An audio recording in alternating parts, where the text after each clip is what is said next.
사랑의 참 목자 지금도 너를 불러 오라고 하시니 미루지 말고 즉시 부름에 응하여 평안한 안식처로 곧 들어갈지라.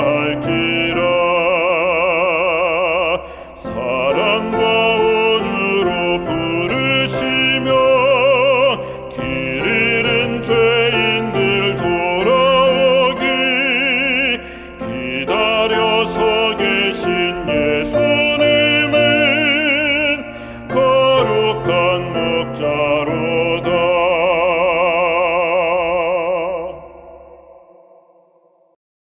하늘에 계셔서 저희를 언제나 사랑해 주신 하나님 아버지, 오늘 저희를 또한 아버지 앞에 불러주시니 감사합니다. 이 시간 저희들의 마음을 내려놓고 오직 아버지의 말씀을 마음에 채우기를 원하오니 성령 하나님 저희들의 마음을 역사해 주시고 저희들의 마음을 주님께로 인도하여 주시옵소서. 사랑이 많으신 예수님의 이름으로 간절히 기도드렸습니다. 아멘.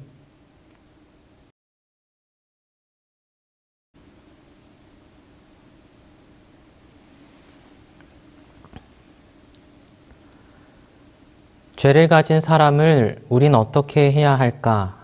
라는 제목으로 오늘 성도님들과 하나님의 말씀을 나누기를 원합니다.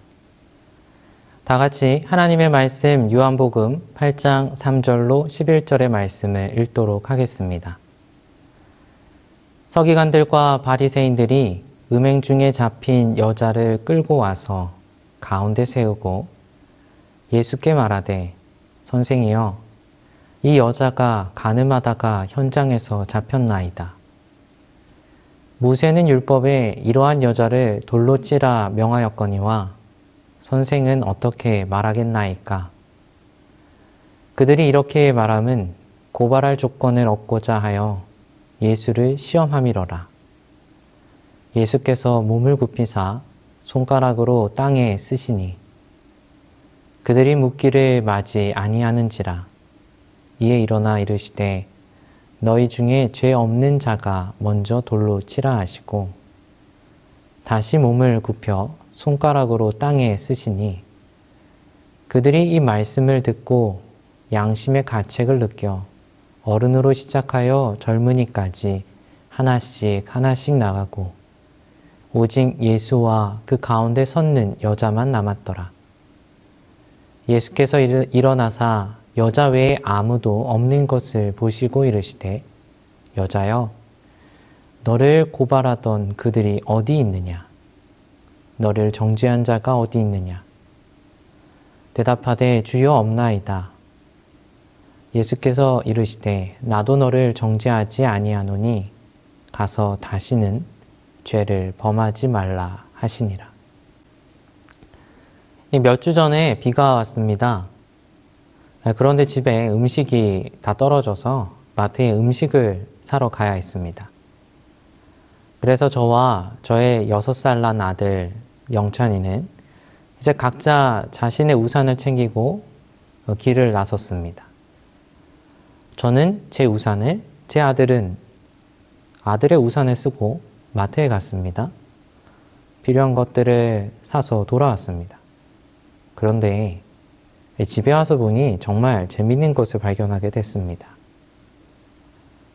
분명 우산을 썼는데 다른 곳은 그렇게 많이 젖지 않았는데 한쪽 허벅지 쪽이 비에 정말 많이 젖어 있는 것입니다.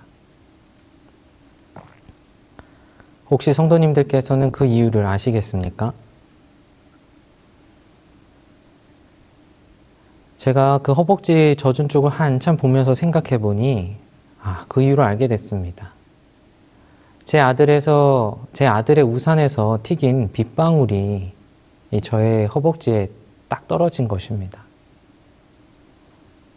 아들은 가는 동안에 아빠 허벅지 쪽 적게 해야지 이렇게 마음 먹지도 않았고 그렇게 하려고 장난을 치지도 않았습니다. 그저 내리는 비를 피해 우산을 썼을 뿐이고 그저 아빠 옆에서 함께 걸었습니다. 하지만 아들의 마음과는 다르게 아들은 아무 생각이 없었는데 아들의 우산에 부딪힌 빗방울들은 저를 적셨습니다.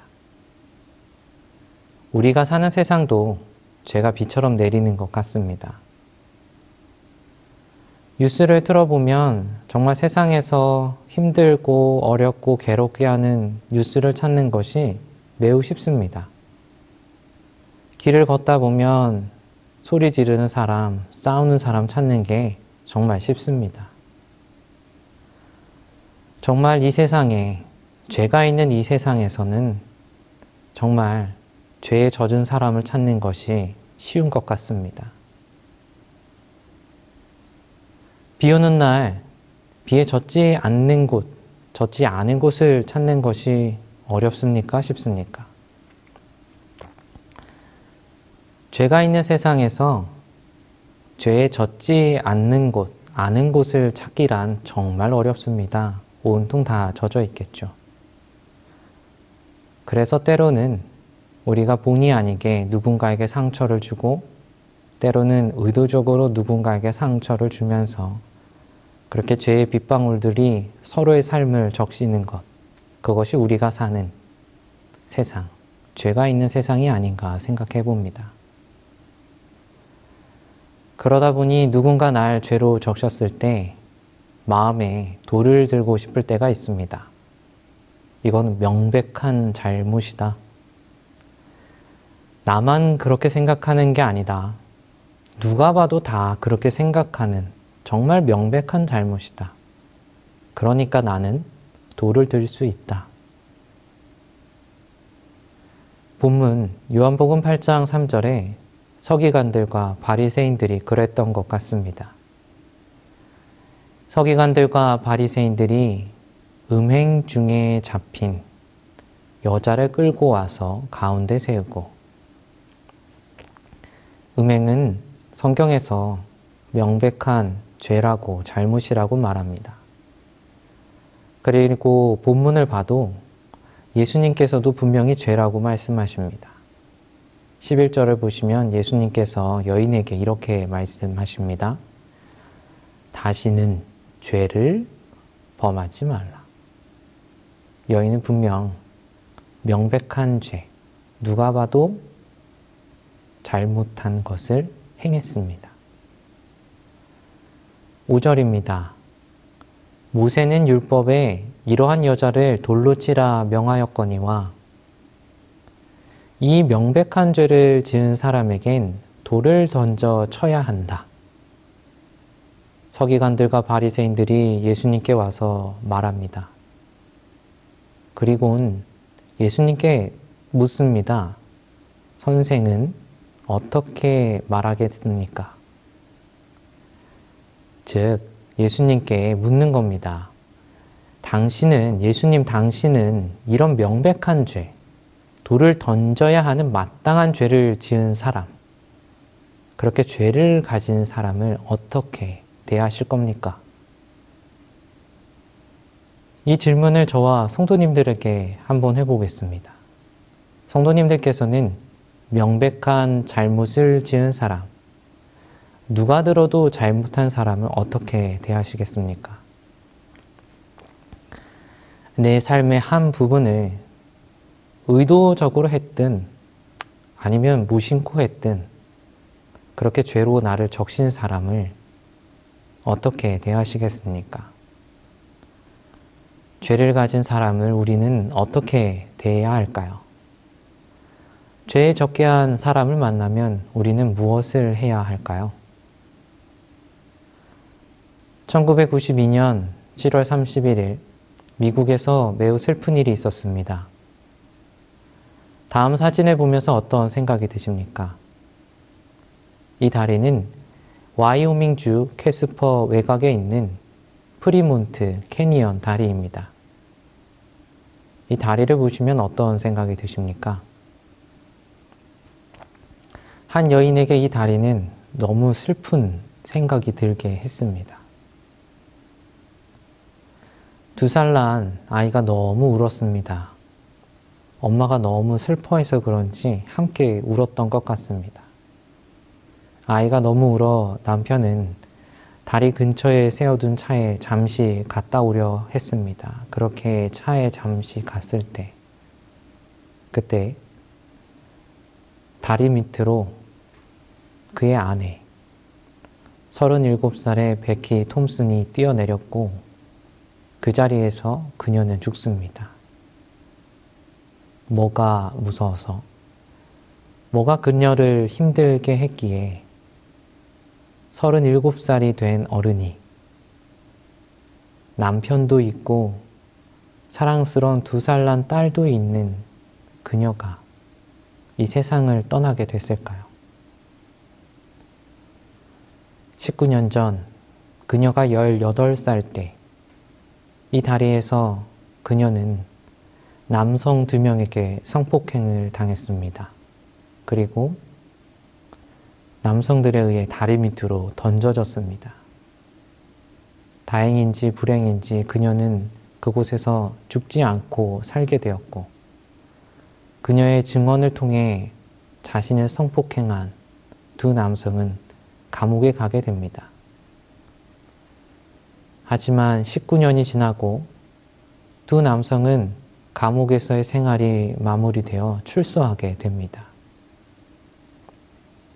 베키 톰슨, 그녀가 남편과 2살 난 아이를 두고 뛰어내리던 그 해가 바로 2 남성이 출소하는 해였습니다. 이 사실을 기억하고 있던 톰슨은 다시 다리에 왔고 그날의 아픔을 견디지 못해 스스로 삶을 마무리했습니다. 19년이 된 자동차가 있다면 우리는 오래된 자동차, 낡은 자동차라 말할 겁니다. 만약에 식빵이 19년이 지났다면 아마 곰팡이와 벌레들에 의해서 이리저리 분해되어 없어졌을 것입니다. 만약 19년 동안 방치된 집이 있다면 그 집은 사람이 살기 매우 어려울 것입니다. 그런데 19년이 지났는데 베키 톰슨에게 온 그의 마음에 새겨진 죄의 결과는 낡지도 분해되지도 없어지지도 않고 그녀의 마음속에서 아주 쉽게 살아 있었던 것 같습니다. 생생하게 그녀의 마음에서 그녀를 괴롭게 했고 결국 그녀를 죽게 했습니다. 사람이 사람의 죄를 심판할 때 마음속에서 죄의 결과를 없앨 수 있는 심판을 하지는 못합니다. 19년이 지났어도 사람이 한 죄를 향한 심판은 마음속에 있는 죄의 결과를 없애지는 못합니다. 분명 사람은 그 죄를 향해서 심판을 돌을 던졌습니다. 하지만 죄를 없앨 수는 없었습니다. 요한복음 8장 3절로 11절의 말씀을 살펴보시면 예수님은 돌을 들지 않으셨습니다. 뿐만 아니라 돌을 들어야 한다고 주장하는 사람들에게도 돌을 들지 않게 하셨습니다. 사람의 심판이, 사람의 돌 던짐이 마음에 남긴 죄의 결과를 없애지 못하기 때문입니다. 요한복음 8장 9절로 10절의 말씀입니다. 오직 예수와 그 가운데 섰는 여자만 남았더라. 예수께서 일어나사 여자 외에 아무도 없는 것을 보시고 이르시되, 예수님은 돌을 들게 하지 않으시고 당신을 만나게 하셨습니다. 죄는 인간이 던지는 돌에 의해서 사라지는 것이 아니라 그리스도를 만남으로 사라지기 때문입니다. 시대의 소망 462페이지의 말씀을 읽어드리겠습니다. 그녀는 감히 눈을 들어 구주의 얼굴을 보지도 못하고 조용히 죽음을 기다렸다. 그때 나도 너를 정죄하지 아니하노니 가서 다시는 죄를 범하지 말라 고 하시는 희망에 찬 말씀이 그녀의 귀에 들려왔다. 그녀의 마음은 녹아내렸다. 그녀는 예수님의 발 앞에 엎드려 고마운 사랑의 마음으로 흐느껴 울면서 뜨거운 눈물로 자신의 죄를 고백하였다. 이것은 그녀에게 순결과 평화의 생애, 하나님께 봉사하기 위하여 바쳐진 새 생애의 시작이 되었다. 이 타락한 영혼을 구원하기 위하여 예수께서는 가장 흉악한 육체적 질병을 고칠 때보다도 더 큰 이적을 행하셨다. 그분께서는 영원한 죽음에 이르는 영적 질병을 고치셨다. 이 회개한 여인은 그분을 가장 신실히 따른 사람들 중에 하나가 되었다. 자아희생적 사랑과 헌신으로 그녀는 예수님의 용서하여 주신 은혜에 보답하였다. 여인은 전혀 새로운 삶을 살기 시작합니다. 죄에 젖은 삶, 죄에 빠졌던 삶, 그리고 타인에게도 죄를 적시게 하는 그런 삶이 아니라 그리스도의 은혜에 젖은 삶, 새로운 생애를 시작을 합니다. 그녀는 더 이상 죄를 품거나 죄에 젖기를 원치 않게 됩니다. 그녀는 예수님의 발 앞에 죄를 고백합니다. 죄를 내어놓습니다. 그리고는 죄 대신에 그리스도를 품습니다. 그렇게 너무나 명백한 죄, 모두가 알만한 죄를 지은 그 여인이 더 이상 죄가 아닌 그리스도를 품은 삶, 새로운 삶을 사는 자로 변화됩니다. 죄인에게 필요한 것은, 죄를 가진 사람에게 필요한 것은 돌이 아니라 그리스도입니다. 돌이 내 마음의 죄를 버리게 하는 것이 아니라 그리스도와의 만남이, 그리스도의 그 외로운 만남이 우리 몸에 있는 그 죄를 버리게 하는 것입니다. 제가 학생들을 상대로 성경을 가르칠 기회가 꽤 있었는데요. 그때마다 제가 즐겨 묻는 질문이 있습니다. 오늘 그 질문을 성도님들께도 똑같이 하고 싶습니다. 아마 많이 들으셔서 아는 질문이실 겁니다. 여기 100만 원짜리 수표가 있습니다. 그런데 그 수표에 개똥이 아주 많이 묻어 있습니다. 그리고 그 수표가 아주 구겨져 있습니다. 그러면 어떻게 하시겠습니까? 가져가시겠습니까? 아니면 그냥 지나치시겠습니까? 제가 이 질문을 학생들에게 하면 학생들의 대답은 항상 같았습니다. 가져갑니다 라고 대답했습니다. 그럼 제가 말합니다. 똥이 묻었는데, 구겨졌는데 그래도 갖고 갈 거냐? 그래도 갖고 갈 겁니다 라고 말합니다. 그럼 제가 말합니다. 거기에 그럼 내가 침을 뱉었다. 그리고 신발로 아주 그냥 꾸깃꾸깃하게 더 밟았다. 그래도 가져가겠냐? 그래도 학생들은 가져갑니다 라고 말합니다. 그러면 왜 가져가냐고 물어봅니다. 그럼 학생들이 이렇게 답합니다. 똥이 묻어도 구겨지고 침이 뱉어져고 발에 밟혀도 여전히 100만 원입니다. 사람에게 더러운 죄들이 묻어 있습니다. 죄에 잔뜩 젖어 있습니다. 죄에 눌려 있습니다. 그러면 사람을 가져가야겠습니까? 아니면 지나쳐야 하겠습니까? 예수님은 사람에 집중하십니다. 사람에게 묻은 죄 때문에 사람을 버리시지 않으시고 사람에게 집중하십니다. 죄와 사람, 둘 중 씻겨야 하는 것은 죄입니까? 아니면 사람입니까? 돈과 개똥 중에서 어떤 것이 씻겨져야 하겠습니까? 요한복음 8장 11절, 예수님은 죄 묻은 여인에게 이렇게 말씀하십니다.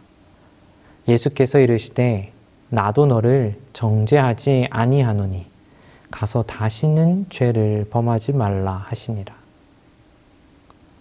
예수님은 죄를 씻으셨습니다.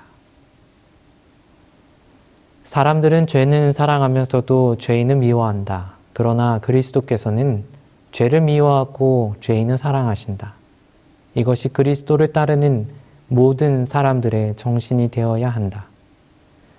그리스도인의 사랑은 비난하는 데는 느리고 회개하는 자를 분별하여 용서하고 격려하며 방황하는 자를 거룩한 길로 인도하여 그의 발이 그 길에 머무르도록 하는데 신속해야 한다.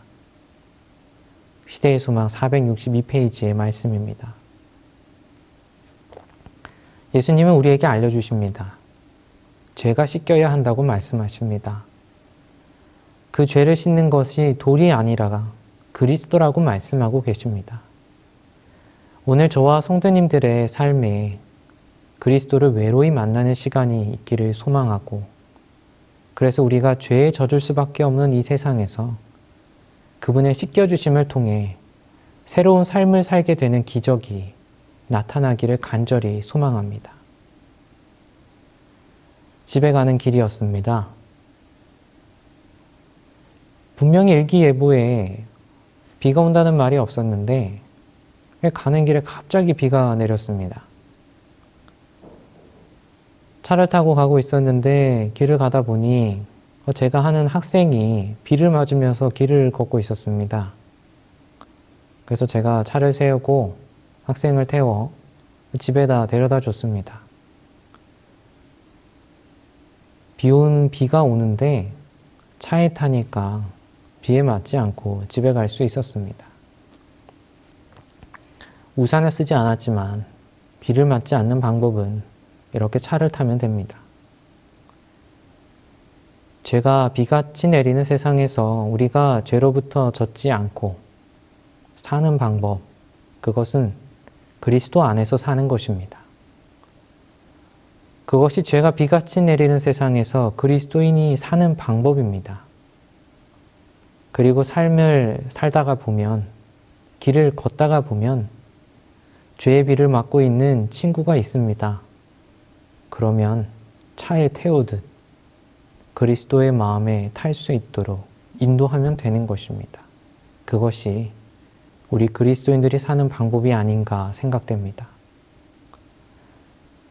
죄의 결과로 마음이 젖어 괴로우시다면, 혹시 내 옆에 그런 사람이 있다면, 그래서 내 마음에 돌을 들까 하는 생각이 들고 있다면 오늘 이 시간 돌이 아니라 그리스도를 드셨으면 좋겠습니다. 먼저 그리스도 안으로 가시고, 그리고 그 사람을 그리스도 안으로 인도하시는 저와 모든 성도님들의 삶이 되기를 간절히 소망합니다. 그래서 그리스도께서 새롭게 하시는 그 손길을 경험하시는 저와 성도님들의 삶이 되기를 간절히 바랍니다.